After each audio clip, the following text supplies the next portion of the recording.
Hello everyone, welcome to engineers group. Myself के अपन पढ़ रहे थे WRE water resources engineering.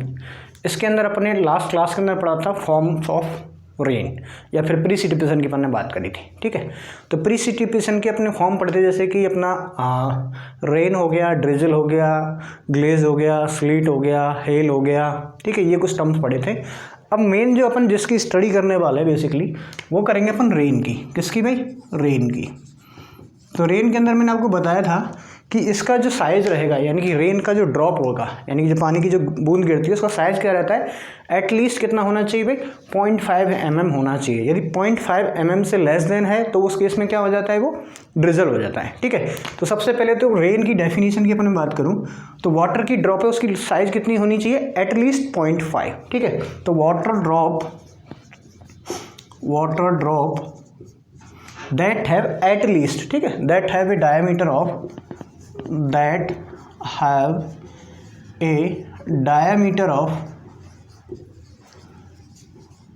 at least 0.5 mm।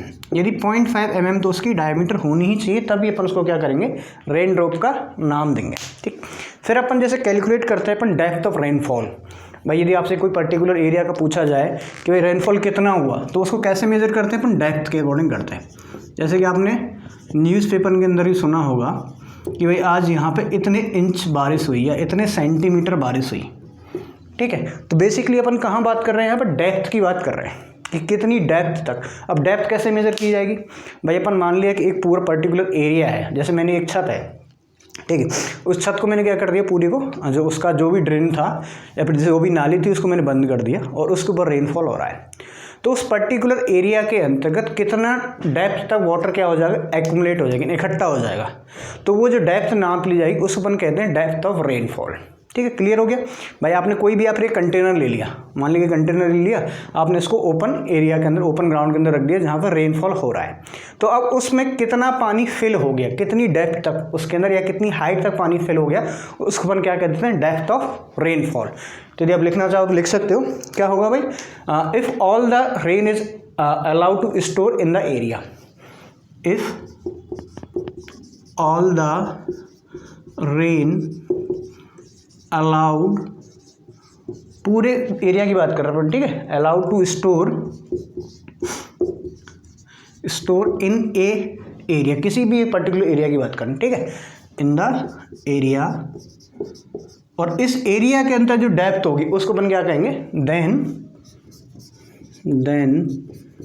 The depth of water accumulated, आप सीधा सीधा कह सकते हैं। ठीक है, if the all the rain is allowed to store in the area then the depth of accumulated rain is called depth of rainfall. ठीक है, then that depth of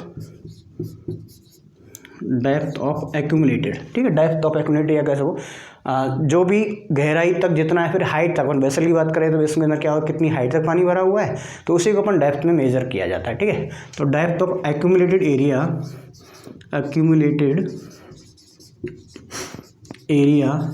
is known as depth of rainfall, उसी को अपन क्या कह देते हैं, rainfall depth कह देते हैं, या फिर डेप्थ ऑफ रेनफॉल या फिर रेनफॉल डेप्थ, कुछ भी बोल सकते हो। ठीक है, यहाँ तक क्लियर हुआ? रेन क्या होगा, पहले तो अपन ने क्लियर किया कि जो वाटर की जो ड्रॉप है उसकी साइज क्या हो, 0.5 mm से ज़्यादा हो तो उसको अपन रेन नाम देंगे, उससे छोटे वाले को अपन ड्रिजल नाम देते हैं। ठीक है, ड्रिजल के अंदर दो केस अपने पढ़े थे कि भाई एक तो 0.5 mm से उसकी डायमीटर कम होनी चाहिए और उसकी जो इंटेंसिटी है 1 mm/hour से ज़्यादा नहीं होनी चाहिए। तो यदि उससे ऊपर चली जाएगी तो क्या हो जाएगा, मेरा रेनफॉल हो जाएगा। रेनफॉल को मेजर कैसे किया जाता है? डेप्थ ऑफ रेनफॉल के अंदर किसी पर्टिकुलर एरिया के अंतर्गत जितना वाटर एक्यूमुलेट हुआ, जिस डेप्थ तक हुआ, उसको अपन क्या कहते हैं, डेप्थ ऑफ रेनफॉल। वहीं यदि आपसे इंडिया, कई बार ऑब्जेक्टिव पॉइंट ऑफ व्यू से पूछा जाता है कि इंडिया के अंदर एवरेज रेनफॉल कितना होता है, तो इंडिया के अंदर जो एवरेज रेनफॉल है वो अपना है 118 सेंटीमीटर। ठीक है, अभी कुछ टाइम में थोड़ा कम हो गया है, तो अप्रोक्सीमेट कई जगह एक बुक में 107 या 110 ही मिल जाएगा, लेकिन आपको डेटा याद रखना है वो 1180 याद रखना है। ठीक है, तो annual average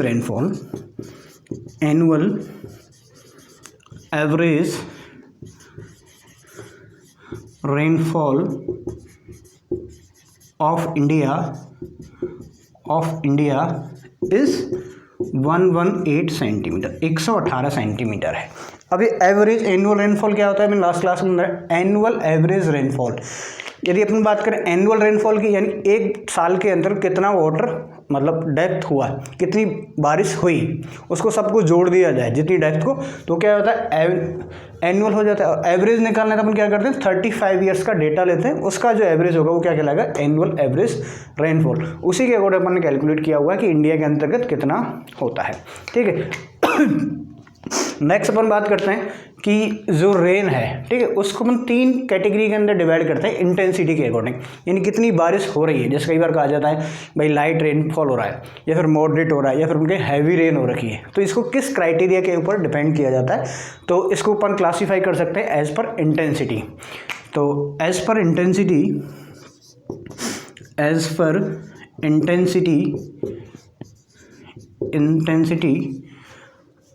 rain is classified in 3 categories,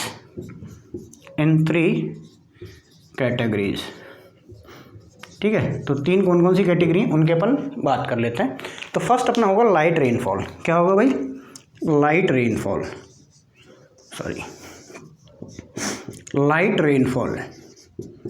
अब लाइट का मतलब क्या हो गया, यानी कि कम है। लाइट का मतलब क्या होता है, कम होता है।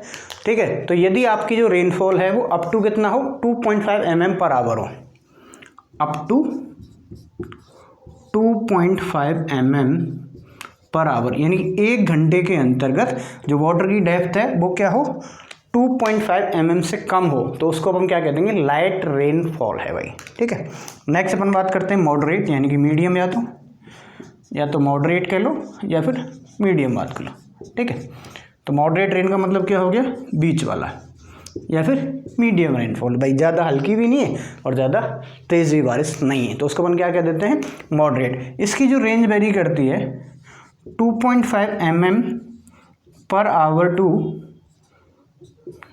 7.5 mm पर आवर।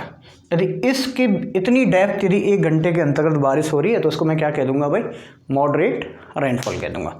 वहीं यदि अपन बात करें हैवी रेनफॉल की,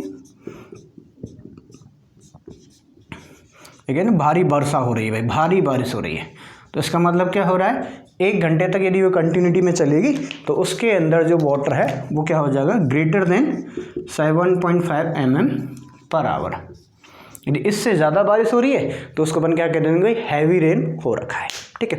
वही यदि अपन इंडिया की बात करें, यदि इंडिया के अंतर्गत जो डेटा है वो कब कैलकुलेट किया जाता है, ये नोट पॉइंट में लिख लीजिए कि इंडिया के अंदर जो भी डेटा लिया जाता है डेली पर डे सुबह 8:30 AM लिया जाता है। ठीक है, तो India rainfall data is collected every at 8:30 PM, sorry 8:30 AM।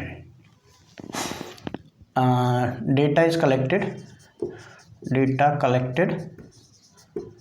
at 8:30 AM in India. जैसे कि आप आज की बात कर रहे हो, आज आप लेके आए डेटा और कल सुबह जाके आप 8:30 बजे डेटा लोगे, तो 24 घंटे के अंदर कितना रेनफॉल हुआ उसको आप कैलकुलेट कर लोगे। और वहीं यदि आपसे पूछा जाए कि रेनी डे कब होगा, यदि भाई बारिश का दिन है उसको कब घोषित किया जाएगा, या फिर जब अपन मान के चलें कि इफ़ जो रेनफॉल है वो क्या हो, एक पर्टिकुलर डे के अंतर्गत 2.5 mm से ज़्यादा हो, तो उस डे को अपन क्या बोल देंगे कि भाई टुडे इज़ रेनी डे। ठीक है, आज बारिश वाला दिन है। यदि 2.5 से कम हो रही है तो इसका मतलब वो रेनी डे नहीं रहेगा। ठीक है, बारिश कम हुई है लेकिन उसको उसकी कैटेगरी के अंदर नहीं रखेंगे। ठीक, तो ये तो अपना सिंपल सा डाटा था रेन के बारे में, अपन ने यहाँ पे पढ़ा कुछ मेन भाई रेन होता क्या है। ठीक है, उसको कौन सी कैटेगरीज के अंदर डिवाइड करते हैं, एवरेज एनुअल फॉल कितना है इंडिया के अंदर, कुछ डेटा भी था अपने पास यहाँ पे डेटा। ये कई बार ऑब्जेक्ट में ये भी पूछा जाता है कि कितने बजे लिया जाता है, ठीक है, रेनी डे के लिए क्या डेफिनेशन है, तो ये छोटा छोटा सा टॉपिक था यहाँ पे। नेक्स्ट अपन बात करते हैं, देखो अब जो रेनफॉल होता है वो कैसे होता है, टाइप्स ऑफ रेनफॉल की अपन यहाँ बात करेंगे। तो अभी अपन बात करते हैं टाइप्स ऑफ रेनफॉल बात कर लो, ठीक है, या फिर प्रिसिपिटेशन की बात करें। तो देखो बेसिकली जो प्रिसिपिटेशन एज रेनफॉल जो होता है, यानी कि जो रेन की टर्म में जो प्रिसिपिटेशन हो रहा है, यानी वाटर है जो अर्थ सरफेस के ऊपर आ रहा है, ठीक है, उसको जो भी किस कंडीशन के अकॉर्डिंग आ रहा है उसके ऊपर क्या मैकेनिज्म है, ठीक है, upward movement of moist air. Basically देखो बारिश कैसे होती है, हाइड्रोलॉजिकल साइकिल के अंदर अपन ने पढ़ा कि वाटर क्या होता है, एवोपरेट होता है, एवोपरेशन होने के साथ में जो मॉइस्ट एयर है वो ऊपर की तरफ जाती है, और एक पर्टिकुलर टाइम के बाद में जब वहाँ पर कंडेंसेशन होता है, क्या होता है भाई, कंडेंसेशन होता है, तो उसके बाद में क्लाउड्स का फॉर्मेशन होने के बाद में बारिश होती है। ये तो सिंपल सा प्रोसेस है। तो अब जो ये मॉइस्ट एयर का जो मूवमेंट हो रहा है अपवर्ड डायरेक्शन के अकॉर्डिंग, ठीक है, इस मैकेनिज्म के ऊपर अपन क्या करते हैं, रेनफॉल को 4 कैटेगरीज के अंतर्गत डिवाइड करते हैं। ठीक है, कि कौन कौन से रीजन्स हैं, या तो अपन ऐसे बात कर लेंगे कौन कौन से रीजन है जिसकी वजह से बारिश होती है, या फिर अपन बात करें कि जो मॉइस्ट एयर है जो ऊपर अपवर्ड डायरेक्शन के अंदर जो मूवमेंट कर रही है वो किस मैकेनिज्म के थ्रू कर रही है। ठीक है, ये सारी बातें अपन करते हैं। तो उसके अकॉर्डिंग रेनफॉल को 4 कैटेगरीज के अंदर डिवाइड किया हुआ है। एक तो होता है अपना क्या, कन्वेंशनल रेनफॉल। क्या होता है भाई, एक होता है अपना कन्वेंशनल रेनफॉल, सेकंड होता है अपना ऑरोग्राफिक रेनफॉल, एक होता है अपना फ्रंटल, और एक होता है अपना साइक्लोनिक। ठीक है, तो ये 4 तरह से क्या होता है, रेनफॉल होता है। तो जैसे फर्स्ट में बात कर रहा हूँ कन्वेंशनल रेनफॉल की, तो देखो बेसिकली कन्वेंशनल रेनफॉल जो होता है वो होता है टेम्परेचर डिफरेंस की वजह से। क्या होता है भाई, टेम्परेचर डिफरेंस की वजह से होता है। जैसे मैंने मान लिया कि एक पर्टिकुलर एरिया है, जैसे कि अपन बात करते हैं सी है, कोई भी एक सी है, तो सी मतलब समुद्र है, ओशियन है। ठीक है, तो वहाँ पे जैसे ही सनलाइट आएगी, अब सनलाइट आएगी तो क्या होगा भाई, टेम्परेचर वहाँ का क्या हो जाएगा, ज़्यादा हो जाएगा, और वाटर क्या करने लगेगा, मेरा एवोपरेट होने लगेगा। या फिर मैं बात करूँ कोई फॉरेस्ट एरिया है, ठीक है, उस फॉरेस्ट एरिया के अंतर्गत क्या होंगे, पेड़ पौधे होंगे। तो पेड़ पौधे के अपना जो उनका एवोपो ट्रांसपिरेशन होता है, ठीक है, ट्रांसपिरेशन क्या होता है, जो वेजिटेशन की वजह से जो एवोपरेशन उसको क्या कहते हैं, ट्रांसपिरेशन। ठीक है, तो वो एवोपो ट्रांसपिरेशन की वजह से जो एयर है, जो वाटर है वो क्या हुआ, एवोपरेट हुआ। तो क्या हुआ, अल्टीमेटली जो अर्थ की जो सरफेस है वो क्या कर गई, हीट कर गई। अब अर्थ की सरफेस हीट करेगी तो इसके ऊपर क्या होगा, यहाँ पे टेम्परेचर राइज होगा, और जो भी एयर होगी वो क्या हो जाएगी, हॉट हो जाएगी। और हॉट एयर होगी तो क्या होगा, जैसे एयर का टेम्परेचर बढ़ेगा तो क्या हो जाएगी, हल्की हो जाएगी। अब तो क्या होगा, ये जो पूरा जो मॉइस्चर है, मतलब पूरा जो एयर का जो पूरा स्टेबिलिटी बनी हुई थी वो क्या हो जाएगी, डिस्टर्ब हो जाएगी। ठीक है, तो ये जो वर्टिकल इनस्टेबिलिटी आई है इसकी वजह से क्या होगा, हॉट एयर है वो ऊपर की तरफ जाएगी, और जो मॉइस्ट एयर है वो नीचे की तरफ आएगी, वो भारी होती है। तो ये प्रोसेस लगातार कंटिन्यूसली चलता रहेगा। फिर जो मॉइस्ट एयर है ऊपर जाके क्या हो जाएगी, ठंडी हो जाएगी। भाई ऑब्वियसली क्या होता है, जैसे जैसे अपन टेम्परेचर ऊपर की तरफ जाता है तो वहाँ पे टेम्परेचर क्या डाउन होता हुआ चला जाता है। जैसे अपन ने पढ़ा भी है कि 165 मीटर ऊपर जाने पर 1 डिग्री सेल्सियस का टेम्परेचर क्या हो जाता है, डाउन हो जाता है स्ट्रेटोस्फेयर के अंतर्गत।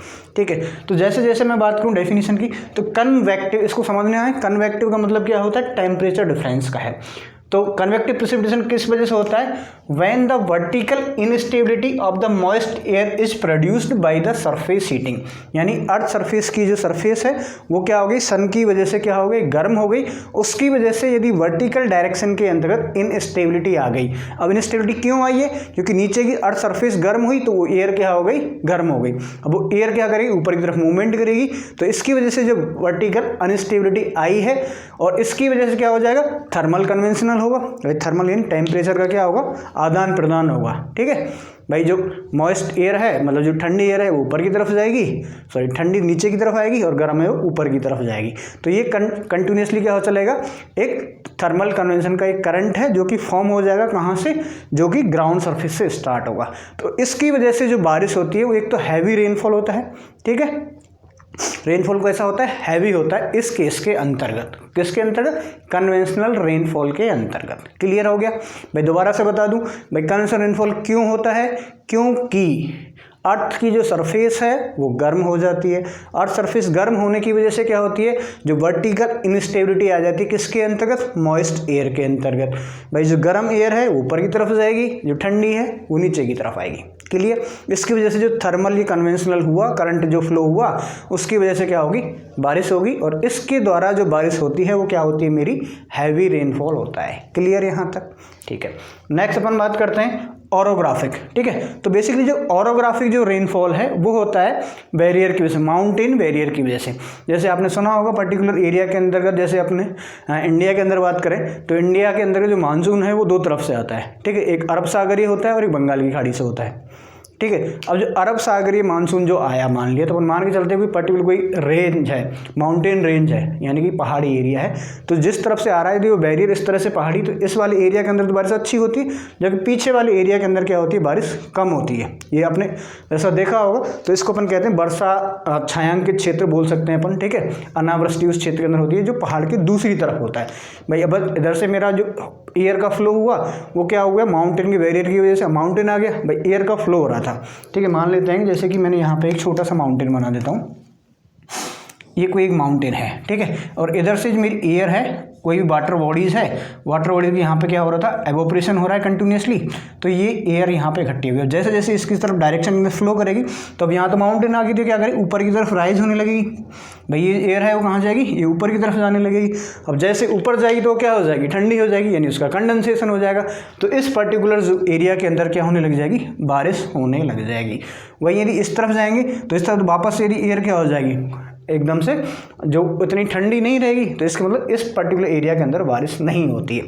तो आपको क्या याद रखना है कि जो ऑरोग्राफिक रेनफॉल है किसकी वजह से हो रहा है, माउंटेन बैरियर की वजह से, यानी कि जितने भी माउंटेन हैं वो क्या कर रहे हैं, इस हवा को क्या कर रहे हैं, सीधे फ्लो होने से रोक रहे हैं, तो ये क्या करेगी, ऊपर की डायरेक्शन में ऊपर की तरफ चढ़ जाएगी, और वहाँ क्या हो जाएगा, अगेन कंडेंसेशन होगा और प्रिसिपिटेशन हो जाएगा, ठीक है। तो it is caused by the accent of air from the large water bodies force by the mountain barriers, ठीक है। अब इंडिया के अंदर बात करूं या फिर वर्ल्ड के अपन बात करें, तो मोस्ट ऑफ द प्रिसिपिटेशन होता है वो किसकी वजह से होता है, ऑरोग्राफिक रेनफॉल के अंदर होता है।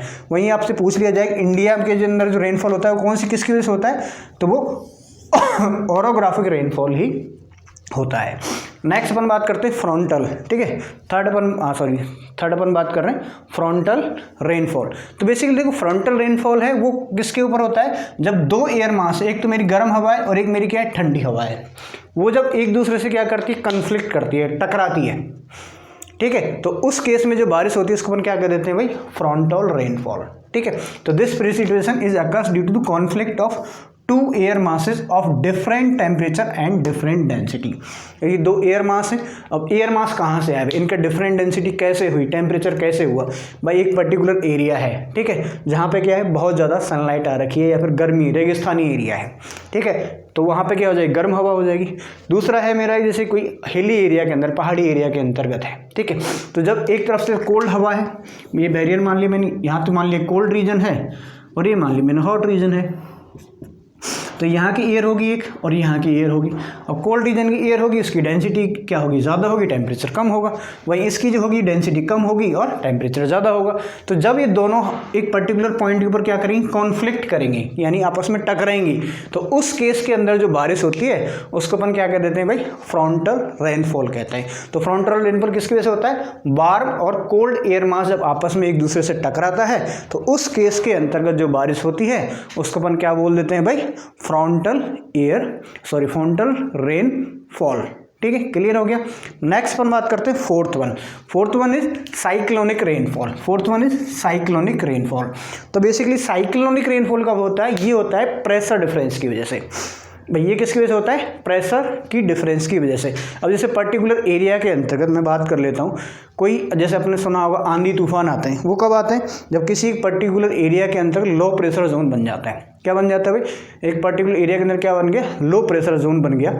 अब वो किसकी वजह से बना, या तो कोई ज़्यादा टेम्परेचर राइज हो गया तो हल्की एयर हो गई ऊपर की तरफ से लगी तो वो पर्टिकुलर एरिया खाली हो गया, तो नहीं वहाँ पे क्या हो गया, प्रेशर कम हो गया। तो अब उस केस में क्या होगा, जो हाई प्रेशर जोन है, चारों तरफ जो हाई प्रेशर जोन है वहाँ से जो एयर है वो हॉरिजॉन्टली क्या करेगी, मूव करेगी।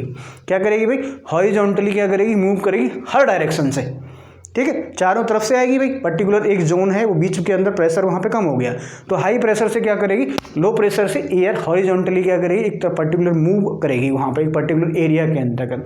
अब जब ये हॉरिजॉन्टल मूवमेंट से जो रस ज़्यादा बढ़ जाएगा, ठीक है, तो क्या होने लग जाएगा, वहाँ पे आप एक ये जो एयर है वो क्या करने लग जाएगी, घूमने लग जाएगी, यानी कि रोटेट करने लग जाएगी, ठीक है। अब इस रोटेशन को अपन क्या कर देते हैं, वहाँ पे एक पर्टिकुलरली साइक्लोन का फॉर्म हो जाता है, ठीक है। तो जितने भी हैरिकेन्स होते हैं या फिर टाइफून्स होते हैं वो किसके एग्जाम्पल है, साइक्लोन के ही एग्जाम्पल है। तो साइक्लोन समझ में आ गया, जब किसी पर्टिकुलर एरिया के अंतर्गत लो प्रेशर अकर्स हो जाता है तो लो प्रेशर को, उस पर्टिकुलर एरिया के प्रेशर को मेंटेन करने के लिए जो हाई प्रेशर से है हॉरिजॉन्टली क्या होती है, एयर मूव करती है सारी डायरेक्शन से। उस पर्टिकुलर एरिया के अंतर्गत। अब उस पर्टिकुलर एरिया के अंदर आएगी तो एयर क्या करेगी, ऊपर की तरफ लिफ्ट करेगी। अब एयर लिफ्ट करेगी तो वो क्या है, एयर क्या है, मॉइस्ट एयर है। मॉइस्ट एयर ऊपर जाके क्या हो जाएगी, वही अगेन कंडेंसेट हो जाएगी। अब जैसे ही कंडेंसेशन उसका हो जाएगा तो क्या होने लग जाएगी, वहाँ पे बारिश होने लग जाएगी। ये मेरा क्या होता है, साइक्लोनिक रेनफॉल होता है। तो मैंने लिख दिया यहाँ पे, किसकी वजह से होता है, प्रेशर डिफरेंस की वजह से। This is the result of lifting of air masses due to the pressure difference. यदि प्रेशर डिफरेंस की वजह से जो एयर मास ऊपर की तरफ लिफ्ट कर गया है, उसकी वजह से जो बारिश होती है उसको अपन क्या कह देते हैं, साइक्लोनिक रेनफॉल कह देते हैं। ठीक है, कैसे बनता है भाई, कोई लो प्रेशर जोन बना, वहाँ पर हॉरिजॉन्टल डायरेक्शन से सारी हवा एक साथ आएगी तो वहाँ पे क्या हो जाएगा, एक रस हो जाएगा। उस रस की वजह से क्या हो जाएगा, वहाँ पे जो एयर का जो मास है वो क्या हो जाएगा, बर्लिंग मास हो जाएगा, यानी घूमने लग जाएगा। ठीक है, तो उसकी वजह से जो रोटेशन होगा उसको अपन क्या कह देते हैं, साइक्लोन कह देते हैं, और इस बार उसको साइक्लोनिक रेनफॉल कह देते हैं। तो यदि एग्जाम्पल की बात करें तो हैरिकेन्स और टाइफून्स जो हैं वो एग्जाम्पल है किसके, साइक्लोन के अंदर। ठीक है, अब यहाँ से एक चीज़ और याद रखना, जैसे दो चीज़ होती है, एक तो होता है साइक्लोन और एक होता है मेरा एंटी साइक्लोन। ठीक है, इन दोनों को भी समझ लेते हैं क्या क्या होते हैं भाई।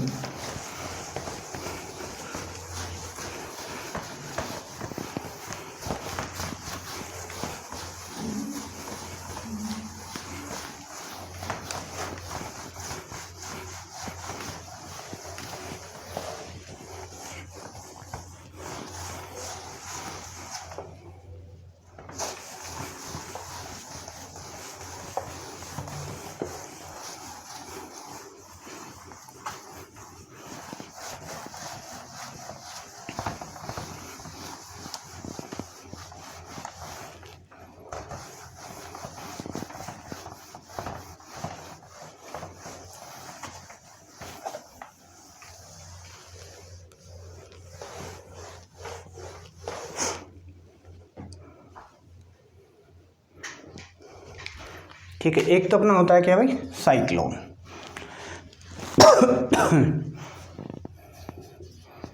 और एक होता है अपना एंटी साइक्लोन।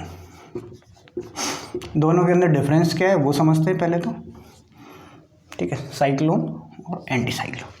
तो सबसे पहले जब अपन बात करते हैं जो साइक्लोन होता है, तो साइक्लोन के अंदर जो लो प्रेशर जोन होता है वो कहाँ होता है, सेंटर के अंदर होता है। यानी सेंटर के अंदर तो प्रेशर कम रहेगा और उसके साइडों में प्रेशर क्या रहेगा, ज़्यादा रहेगा। ये तो पहली चीज़ याद रखनी है। यानी कि लो प्रेशर कहाँ रहता है, सेंटर के अंदर, इसके अंदर low pressure in centre, low pressure in centre, तो दैट इज कॉल्ड साइक्लोन। वहीं यदि इसका उल्टा कर दिया जाए, यानी कि हाई प्रेशर सेंटर में है और बाहर पे क्या है, लो प्रेशर है, तो उसको अपन क्या कह देंगे भाई, एंटी साइक्लोन। तो high pressure in centre, high pressure in centre, तो वो अपना क्या हो जाएगा भाई, एंटी साइक्लोन हो जाएगा। देखो अब इसको अपन क्या है, जैसे दो अपने अर्थ सरफेस है उसके दो पार्ट कर लेते हैं अपन। जैसे कि ये मैंने बना दिया गोला, ये अपनी अर्थ सरफेस है। ठीक है, तो ये क्या है, अपनी भूमध्य रेखा है। ठीक है, तो इसके ऊपर का जो ये है, अब इसके अंदर ये अर्थ सरफेस है, इस पर आपने पता होगा ये सारे लॉन्गिट्यूड लैटिट्यूड होते हैं इसके अंदर, कुछ इस तरह से होते हैं। ये तो अपने क्या है वो लॉन्गिट्यूड, और ये क्या होते हैं अपने लैटिट्यूड, ऐसे ही होते हैं भाई अर्थ सरफेस के अंदर। ठीक है, ये अपने लॉन्गिट्यूड लैटिट्यूड होगी। तो इस पोर्शन को यदि मैं कट कर दूँगी बीच में से, ठीक है, तो ऊपर वाला जो हो गया वो तो क्या हो गया, नॉर्थन हेमिस्फीयर, नॉर्थन हेमिस्फीयर,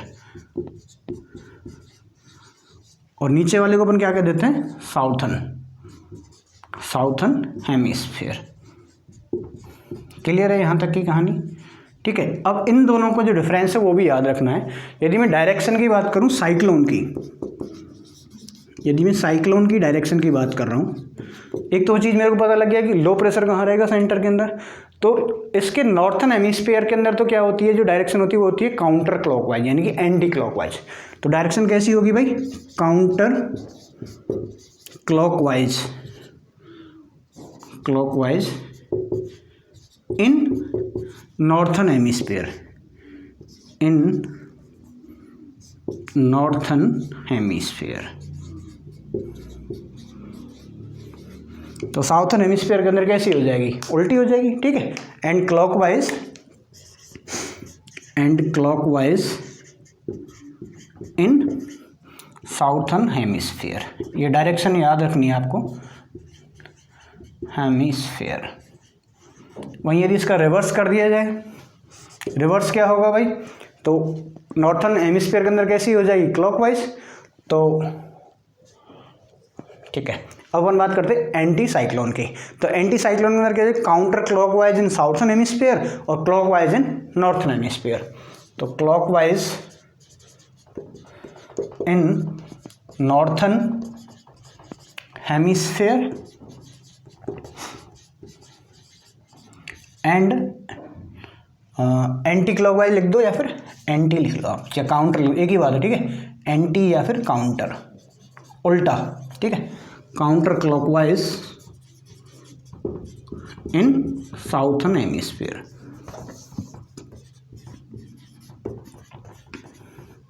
ये दोनों भी डायरेक्शन भी अपन को याद रखनी है, साइक्लोन की और एंटी साइक्लोन की। वहीं यदि आपको कहीं भी साइक्लोन हो रहा है, ठीक है, तो ये एक तरह से इंडिकेटर हो गया रेन का, ठीक है, ये क्या हो गया, इंडिकेटर ऑफ रेन। क्यों हो गया भाई, यदि साइक्लोन आएगा तो सीधी सी बात है क्या होगी, बारिश होगी। जैसे आपने कई बार देखा होगा कि अपने जो भी खाड़ी एरिया होते हैं, जैसे अभी कहीं पे ताउते आया था तूफान, ठीक है, तो ये तूफान ही क्या होता है, एक तरह साइक्लोन ही होता है, ठीक है, चक्रवात जिसको अपन बोल देते हैं, ठीक है। तूफान तो एक अलग डेफिनेशन हो गई, तूफान तो एक तरह से आंधी का ज़्यादा बड़ा रूप हो गया, ठीक है, बहुत ज़्यादा तेज़ी से हवा आ रही है तो उसको अपन क्या कहते हैं, तूफान कह देते हैं। तो जहाँ भी चक्रवात होता है उसको अपन क्या कह देते हैं, साइक्लोन, ठीक है। तो क्या डिफरेंस है, प्रेशर इसके सेंटर में ज़्यादा होता है, इसमें सॉरी इसके सेंटर पे लो होता है, इसके पे हाई होता है। इसकी जो डायरेक्शन है, यदि ऊपर वाले जोन की बात करूँ नॉर्थन हेमिस्फीयर के अंदर तो कैसी होती है, काउंटर क्लॉकवाइज होती है, और नीचे वाले पोर्शन के अंदर कैसी होती है, क्लॉकवाइज होती है। जब इसका उल्टा कर दिया जाए तो यदि नॉर्थन हेमिस्फीयर के अंदर तो क्लॉकवाइज हो जाती है और साउथर्न हेमिस्फीयर के अंदर एंटी क्लॉकवाइज हो जाती है, ठीक है। तो आज की क्लास में सिर्फ इतना ही, बाकी अपन मिलते हैं नेक्स्ट क्लास के अंदर। Thank you very much.